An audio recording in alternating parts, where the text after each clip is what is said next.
But now we'll continue to our keynote presentations, which will offer perspectives from both international policy and research.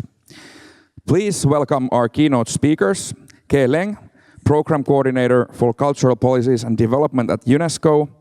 And after Ke, we have Silvia Nemeth, Managing Director and Researcher at the T. Tudok Center for Knowledge Management and Educational Research, and the leader of the Creative Learning and Education Foundation in Budapest, Hungary. Together we will reflect on the implementation of the UNESCO framework for culture and arts education. So, Ke, welcome. Hello, good afternoon. Can you hear me? Okay, good. Well, maybe as the established practice of this seminar so far, I would first describe myself, my experience and my pronouns. I'm wearing a jacket with, appears to me a Scottish tartan fabric, checker, and white shirt with a green tie, and dark green pants and black boots. I would refer myself as he and him, though in my own culture, I'm Chinese by origin, we do not differentiate in terms of pronunciation between he, him, she, her. So, and me, myself, I'm from UNESCO. I work in the Division of Cultural Policies and Development. This is a division that works on cultural policies and also in terms of how culture to support the development of other public policy domains. That's why we have embarked since 2.5 years the work on culture and arts education. Hence, the framework and its implementation are all under our mandate.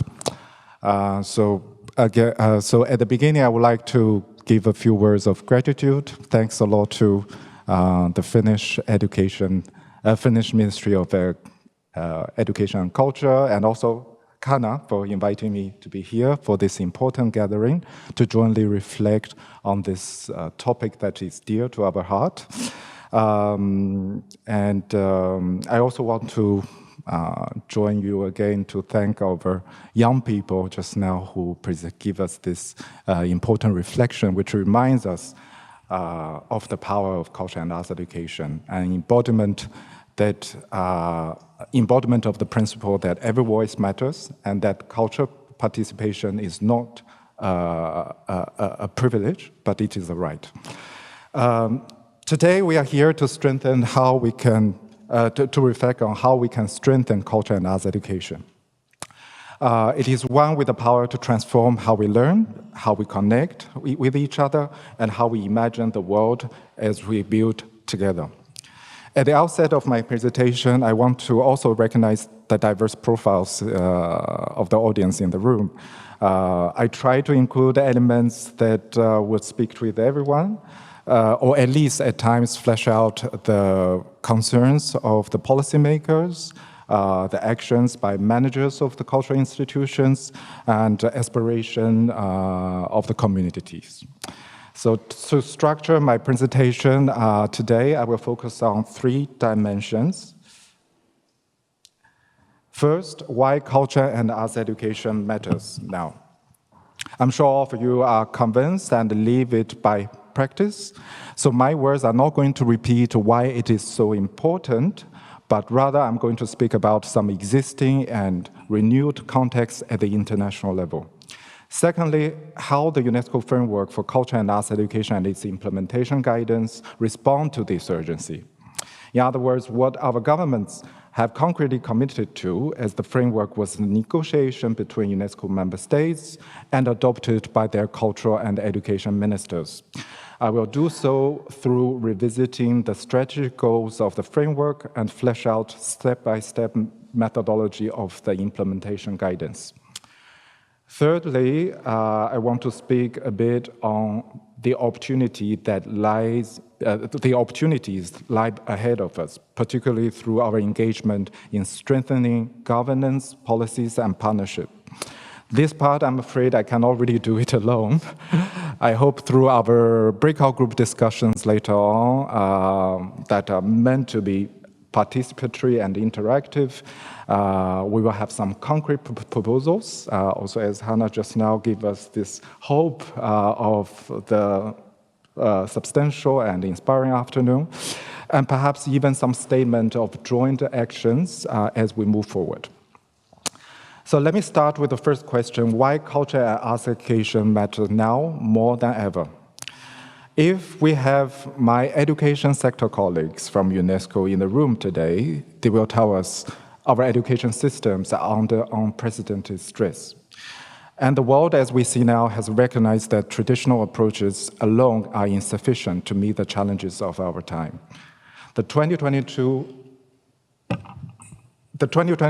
Transforming Education Summit marked a pivotal moment when world leaders acknowledged the education system worldwide were failing to deliver on their promise of quality, inclusive, and relevant learning for all.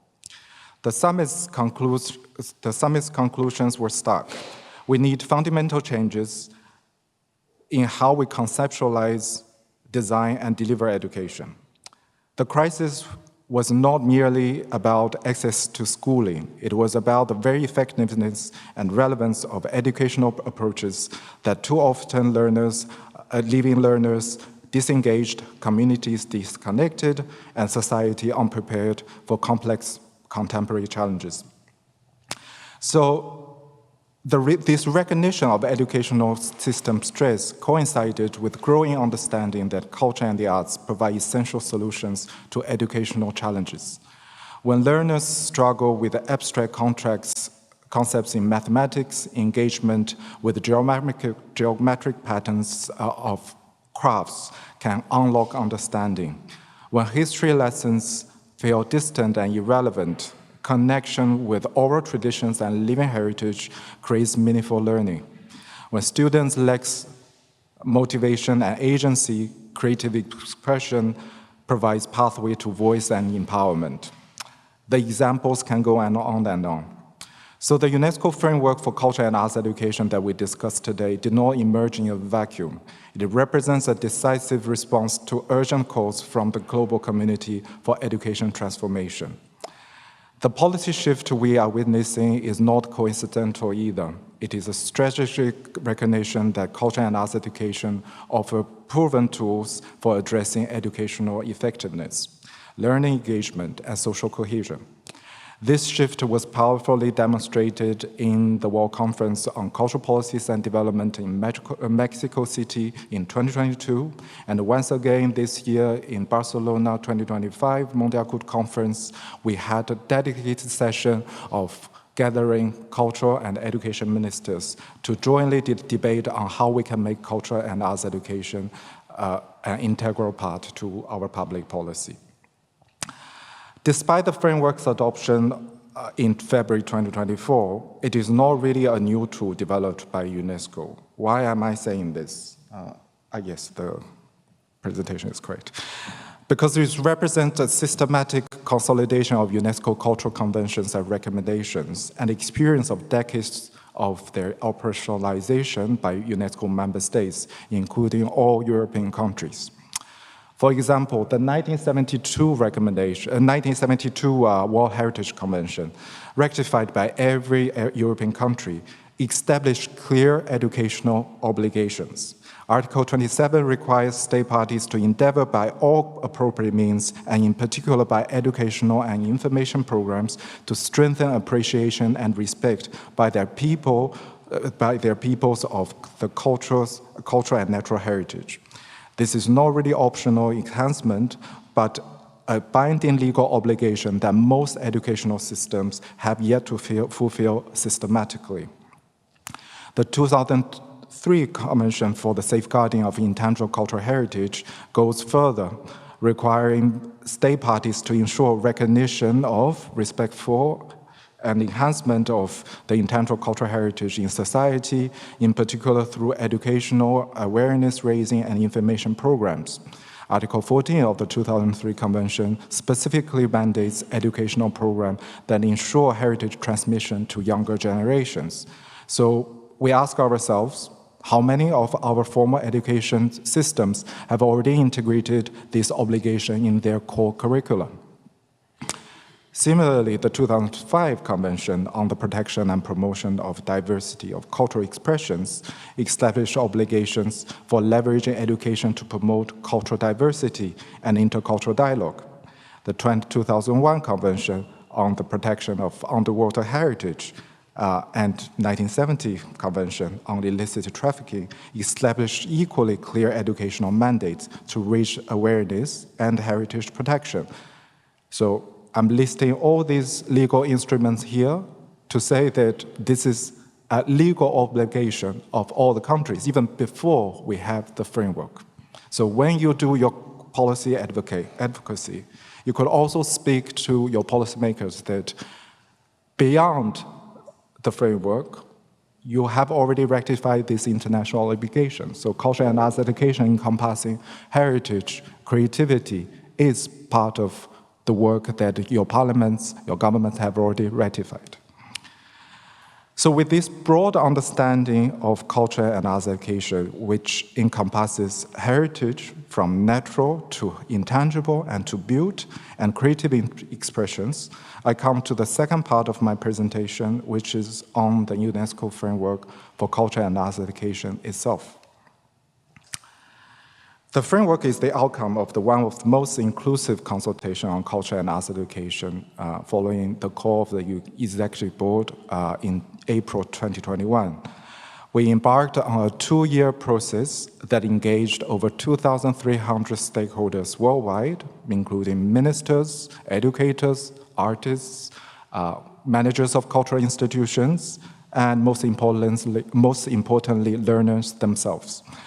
This culminated in February 2024 at the UNESCO World Conference on Culture and Arts Education in Abu Dhabi, where ministers for culture and education from across the globe adopted the framework as a shared commitment. I put these 2 QR codes on the screen. I think many of you are already quite familiar with the framework. It was adopted almost 2 years ago already, so I guess it has been rather known, though the implementation guidance of the framework was developed in the past, I would say, 18 months. And it was just launched last week in Barcelona, so it's about 1 week ago. So you could also consult this document online, and hope it will be useful for you as it guides your implementation. So what I'm going to do here is I will still speak very quickly on the framework, even though it has been a document online and of public knowledge for quite some time. And then, because I find recalling especially the strategic goals of this framework could be very useful to orient our work, our discussion, and our shared commitment later on. And then I will spend more time on the implementation guidance, on its step-by-step methodology. So about the framework lays out 5 strategy goals. Strategy goals 1 focuses on access, inclusion, and equity through culture and arts education. The goal recognizes that access is the critical foundation for exercising both the right to education and the cultural rights. We cannot speak of empowerment if learners cannot even access. This means addressing all obstacles, from limited infrastructure and resources to vulnerability and exclusion based on any grounds including race, color, gender, age, language, religious ability, and economic conditions. Today, the true accessibility is also increasingly challenged by the digital divide that leaves many communities behind. Strategic goal 2 emphasizes contextual, quality, lifelong, and life-wide learning in and through culture and arts education. This goal recognizes that empowering education must be responsive to global challenges while rooted in local contexts. It means integrating indigenous knowledge systems locate living cultural heritage, local living cultural heritage, and community expressions into formal curricula. Exactly like what I just said right now, what the 2003 conventions requires. Strategic Goal 3 develops appreciation of cultural diversity and capacity for critical engagement. This goal equips learners with knowledge, skills, values, attitude, and agencies to promote social changes and challenges forms of cultural instrumentalization and harmful social norms. Strategic Goal 4 focuses on skills to shape resilient, just, and sustainable futures. This goal leverages culture and arts education to nurture creativity, critical thinking, and innovation as fundamental competencies for addressing sustainability challenges while supporting employment in cultural and creative industries.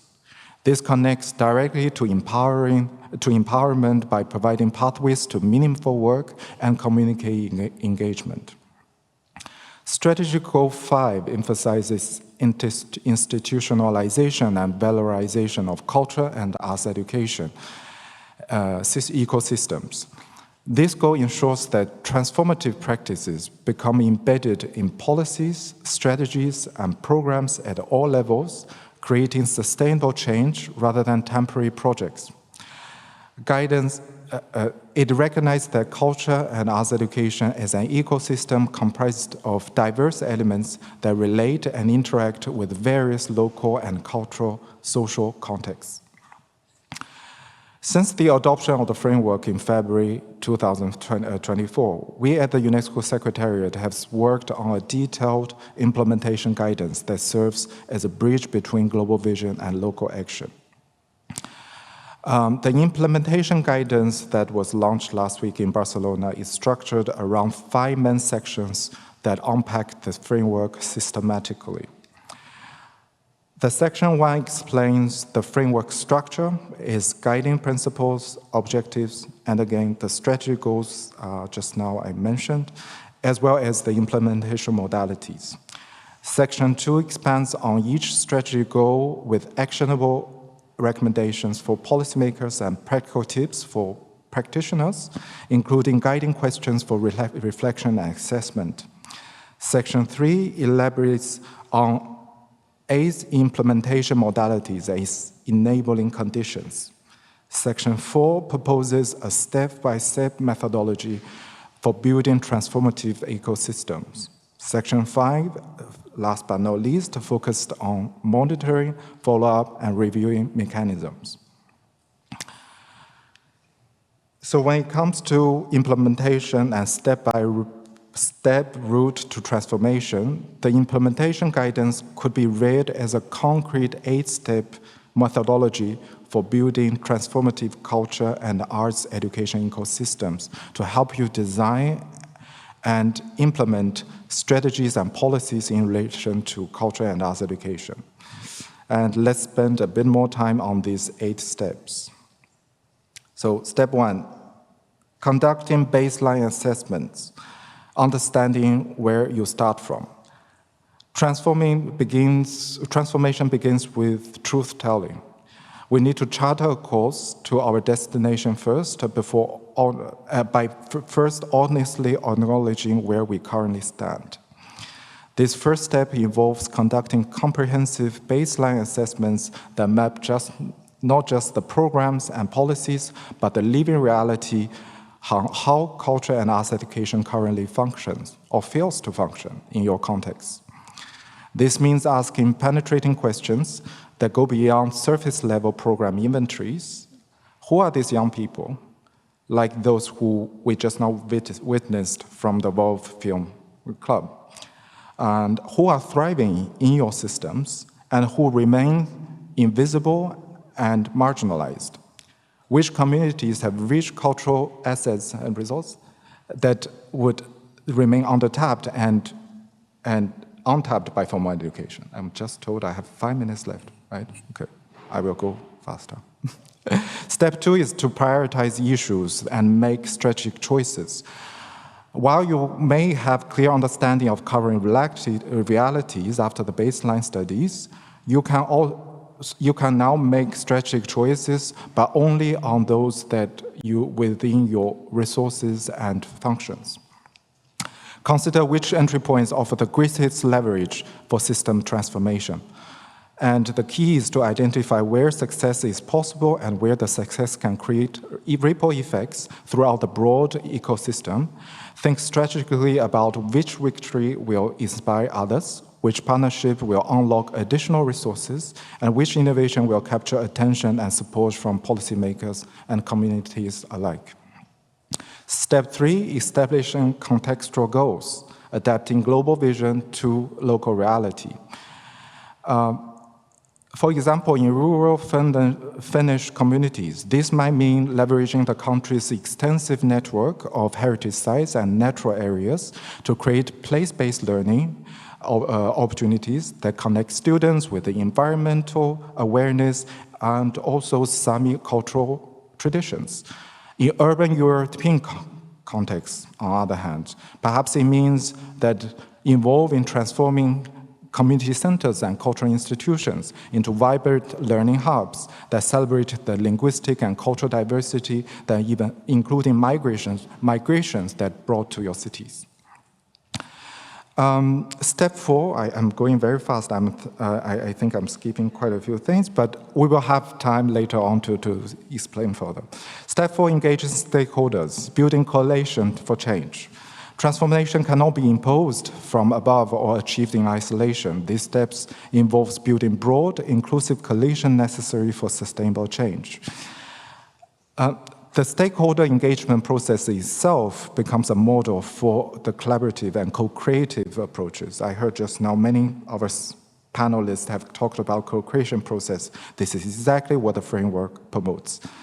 When education and cultural ministries work together to design implementation strategies, they demonstrate the intersectoral cooperation that makes transformation possible, and we will also need to involve community representatives, including our managers of cultural institutions, higher education institutions, indigenous peoples, heritage barriers, and make our policy truly grounded in authentic cultural expressions and community priorities. Step 5, implementing with adequate resources. I think we are all challenged with that, and I think we also need our policy makers to help us, so we can leave this part maybe aside. Step 6 is periodic monitoring. Stay connected to the impact and learning. We all know that monitoring and data collection is very important. Just now, our panelists also spoke about the importance of having quantitative and qualitative data. I think these both are very, very important. They also provide very important narratives for us to go back to the policymakers to do our advocacy. Step 7, as our work, as we implement initiative policies, they cannot always be success. We might face with setbacks. It might be a spiral going up. I mean, sometimes sidetracked.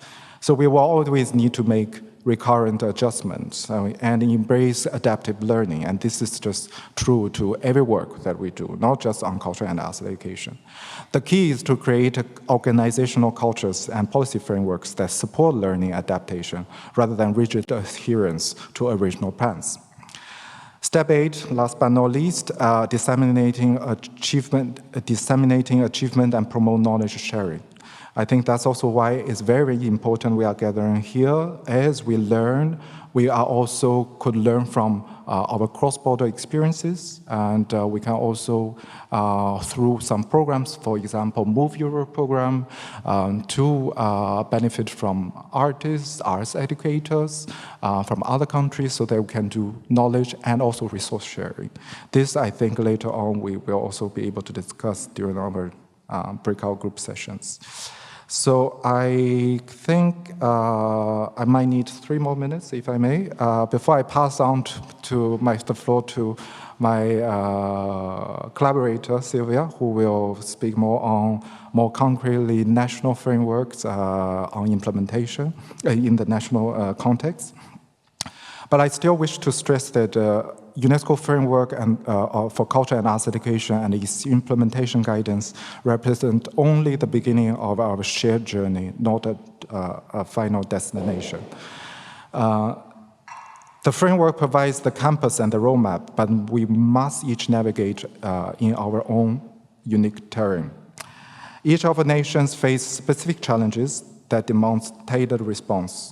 Rural depopulation in some regions, urban inequality in others, migration flows that bring both opportunities and integration challenges.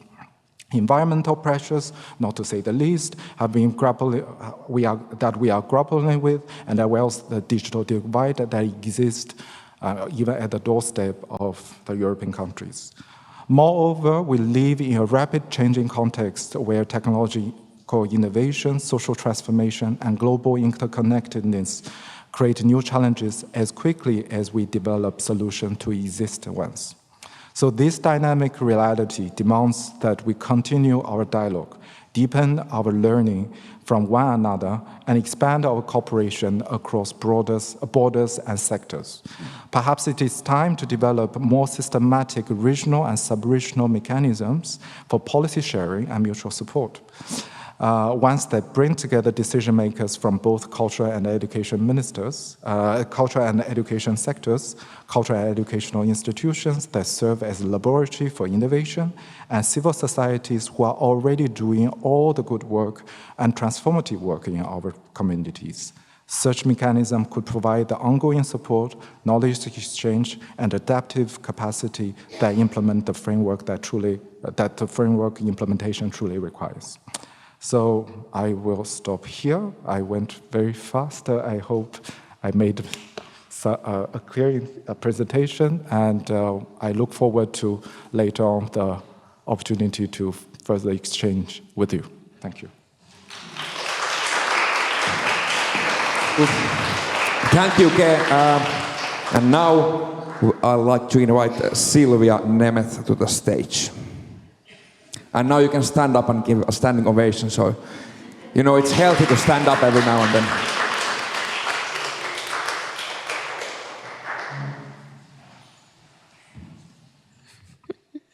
Okay, thank you very much. I'm really happy to be here, and thank you very much for inviting me. I'm a researcher, as you see, but I would like to highlight two things that in my presentation I will try to summarize the OECD concept, and because I've been working since 2016 as a kind of national coordinator for fostering creativity and critical thinking in education for OECD. And I would like to also highlight and show you this logo on the first slide, which says that not only Oulu but also Trenčín will be the European Capital of Culture in the same year, and I'm leading one of the creative partnerships programs in Trenčín, so I'm extremely happy that I can be here in Oulu. As in the previous presentation, Lenke was describing the UNESCO framework for culture and arts education. I would like to, if it works, yes, I would like to highlight or pick two important things here. The first is that creativity and critical thinking is always appearing in this UNESCO framework, and I tried to show you two examples for this, and I would like to say that the second one, for example, that educational approaches, pedagogies and tools should empower learners to use art for social change, express freely and act with social responsibility, collaboration and creativity. But why is it so important? So why do creativity and critical thinking matter? And why do we speak a lot about these two things in the last years and in our age? This is because, and this sentence which is here, that 60% of the jobs kids in school today will do have not yet been invented. It is coming from 1970, and this 1970 sentence was made by Alice Paul Torrance, the first person who was creating a test on creative learning and creative thinking. I think this is very up to date today too, and it shows that how difficult for teachers and educators nowadays is to prepare young people and students, pupils for the labor market. Especially because the duty or task of the school is not to create job seekers, but somehow nurture and develop job creators. How would it be possible to do that?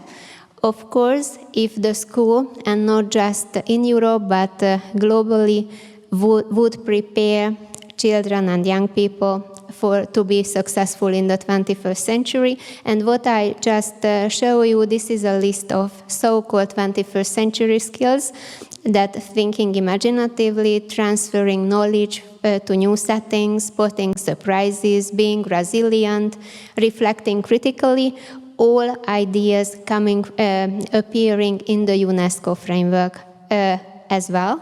But these are those skills which are extremely needed in the nowadays education.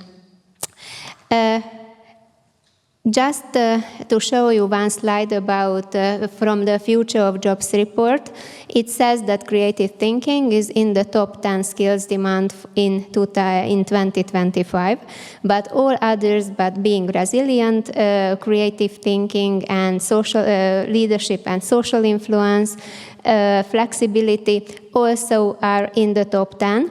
And curiosity and lifelong learning still, which has a kind of permanent role or place in this report every year. So, what skills should education systems foster? Of course, there are not just technical skills, not just know what and know how, but also behavioral skills, social skills, creativity, and critical thinking skills.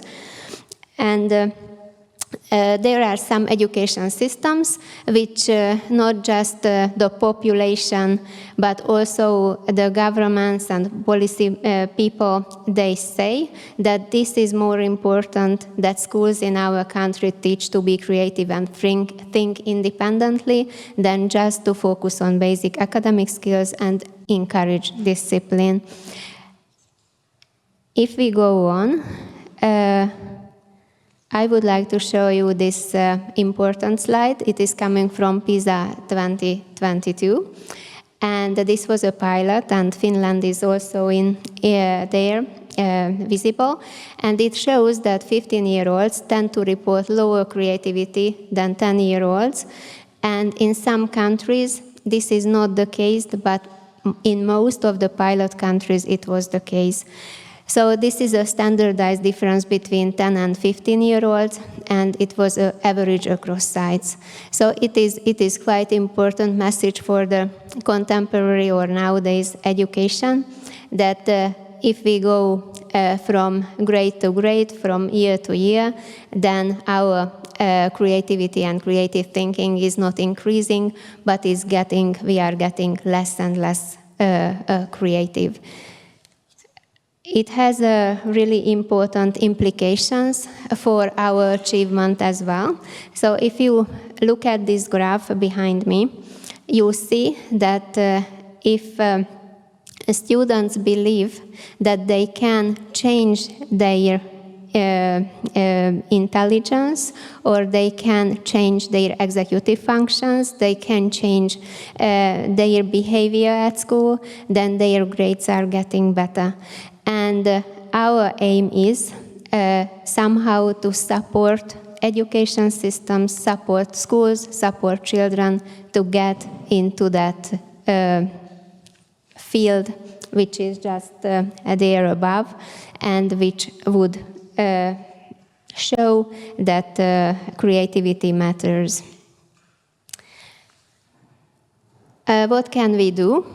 I think that not just on the educational system level, but also on the school level, our common aim is to go to that part, to have schools with high test scores and having independent, active, motivated pupils who would be really actors in a democratic way. So usually schools belong to these two types, that there are low-performing schools with unmotivated children, schools with high test scores but not so motivated children, and of course there are some schools which are outstanding. With cultural and artistic activities we try to support these children, but what we do and what we think in creative education, that it is much more important to do it at a school level. So we try to use this type of creative learning and creative education in the schools themselves. Our pedagogy is called a high-functioning classroom, and it is, with other words, we can say that the first step in the institutional level is to create so-called creative learning environments, which somehow support the notion of visibility of processes, of having a kind of a self as a learning resource, having a flexible organizational time, authentic activities, with challenging teacher roles, and with a continuous reflection. If we have this environment, then we can also articulate a common international language on creativity and critical thinking, and OECD supports a development of a bank of pedagogical resources and activities in order to support teachers and educators in this journey. Also develops a professional development plan and example of developmental plans, and developed and piloted evaluation instruments as well. What is this really about? We would say that this is about not just about the creativity of young people, but also raising their aspirations and achievements, supporting teachers to develop creative approaches to teaching, and supporting schools to deal with their real challenges and developmental needs. Of course, not alone, but in a partnership between teachers, creative practitioners, pupils, and parents. Meaning creative practitioners, we say that these are artists, these are so creative people working in creative industries and having a background with active cultural background. What kind of projects can we think about? And this is based just on our experience, that we use this type of creative educational methodology for highlighting pupils' voice, but also to teach core science concepts, to develop the literacy skills of children, or engaging parents in a school life. We try to have a kind of experimenting creative learning environment, which where children can take risks and have a kind of discovery images. This is if a school would like to use this creative methodology, we ask them to somehow define the issue or a problem, to embed it into the curriculum, to find the appropriate creative practice, and this thing can develop the creative skills of children in the manner of a so-called creative learning space. So this, we think that this is, and not just think, but this is absolutely evaluated, that if there is a high system, then the students' high engagement is guaranteed. So it can be, and answering the question of this session, that how can we provide education or engagement for all. So this is the model which we use for that the high engagement is based on this type of model, what I'm showing you. Of course, the definition of creativity, what we use is a small c creativity coming from Anna Kraft definition, who in the beginning of the 21st century, she was writing many articles about it, that this is not a question of big C, but this is not a special gift, it's not an end product, but this is something which exists in all of us, and education through art programs aim to unlock and nurture the creativity of pupils, teachers, and creative professionals. We use, and OECD uses this framework, which is based on Bill Lucas' work, and this is a 5-element what we try to support in children and teachers, and this is somehow pedagogically creativity can be captured by this model. So a person is creative if he or she is imaginative, inquisitive, persistent, disciplined, and collaborative. All these main blocks, they have different subcategories or subgroups. For example, to be inquisitive, it means that we are able to ask questions, we can investigate on different issues, and we are able to challenge assumptions. Also, the persistence, or which is important, that to be imaginative, if a school allows children to play with possibilities or making connections, using intuitions, then supports or nurtures their creativity. Psychologically, we usually say that this is creativity, but pedagogically, all these 5 blocks together create a kind of creative person. The last one is being collaborative. This is also refers back to this UNESCO framework as a basic principle, so that cooperating appropriately, giving and receiving feedback, sharing the so-called end product, these are also creative skills. According to OECD, creativity is the ability to produce work that is both novel and appropriate. So this is about new and interesting combinations, about getting at ease with unusual and daring ideas. And this is a kind of other part, the critical thinking, which is the ability to carefully evaluate and judge statements, ideas, and theories. So it is about thinking rationally and in a certain disciplinary frame.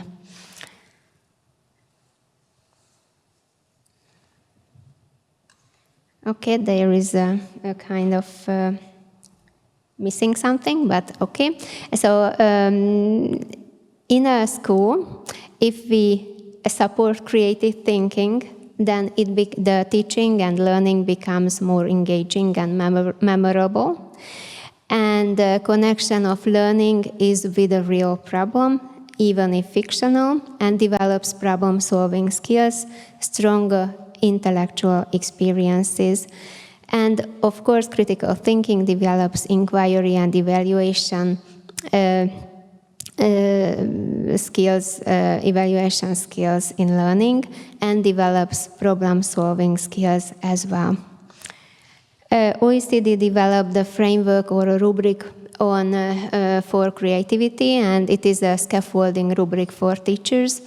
It has 2 aims. The first aim is to develop lesson plans, and the second is to assess the work and the processes in the classroom. So I absolutely suggest to use this type of frameworks because it supports a lot. For example, if we would like to support reflection in children, then we can create such activities, develop activities which reflect on the novelty of solution and of its possible consequences, and also reflect on the chosen solution position relative to possible alternatives. This is really important that PISA measurements showed that creativity is a domain-specific competence, and that's why there are series of domain-specific versions of these planning rubrics. For example, for science, for literacy, for music, for many other topics as well, or territories. And also the assessment rubrics you can find for creative thinking and also for critical thinking, which shows the different levels. There is a huge discussion still on about this assessment rubric, because the question is that is it valid for all types of cultures? Is it valid for all types of schools? Is it valid for all types of regions? So this is a discussion which is an open discussion still, but somehow shows that how teachers and educators can create their own frameworks and own rubrics for different grades and years as well, and I think this can be a really good approach to do that. I would say that fostering creativity or critical thinking requires appropriate tasks and assignments. It can be learned in any discipline alongside technical subject-related skills, and teachers have to prepare courses with a strong structure and learning architecture, but allow for some student agency, of course. How a policy can support this type of approach or work? There was last year there was a kind of survey among policymakers that what kind of obstacles they see, and the overcrowded curriculum was the leading issue, but also the question of a lack of assessment, focus on creativity, lack of teacher training or pedagogical resources to develop student creativity, lack of appropriate facilities, equipment, and materials. But I think if we try to focus on these lessons or these ideas, then somehow a kind of systematic change can happen.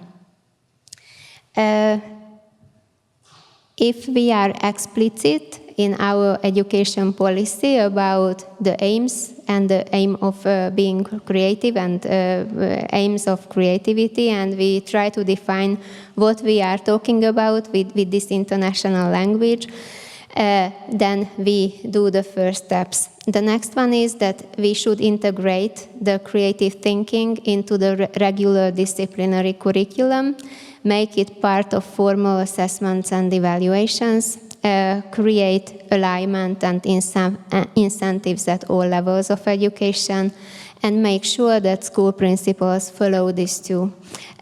What in brackets I would like to say that this is the most, I think this is the most difficult part. So we have to work very closely with school principals to go in a right manner and to support them very systematically. The next one is provide teachers with professional learning opportunities, provide with scaffolding tools, create and support international and domestic communities of practice, and monitor and evaluate the effects and impacts. we can rely on the results of the PISA assessment, and the next report will be published in November or late October about the second analysis of these data. So PISA was focusing on 4 fields: the written expression, the visual expression, social problem solving, and scientific problem solving. And first, it was about ranking. Okay, I have 2 more slides. The first one is what I wanted to say, that so this was about ranking, and this is obvious that I hope that I will be able to show you this ranking figure, because those countries who had the best results, okay, yes, this one. Thank you. So that those countries who had the best results in creative thinking, nearly all of them, they have creative thinking and learning in the curriculum, in the national curriculum, and also in the national assessment systems. So this is really important to integrate this idea into the curriculum and also into the assessment system of the countries. And that's why Singapore, Korea, or Canada, Australia, New Zealand, this topic is absolutely built in the curriculum. If we do that, then we can come to the final stage when in our interviews done with teachers, this is always the sentence which we hear, that I had no idea my children can or could do that.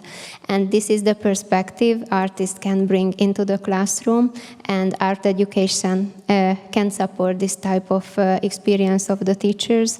I think that this new perspective and new experiences can emerge in all levels of education, starting from the classroom until the education system. So thank you very much for your attention, and we are waiting for your questions, Vitke. Thank you.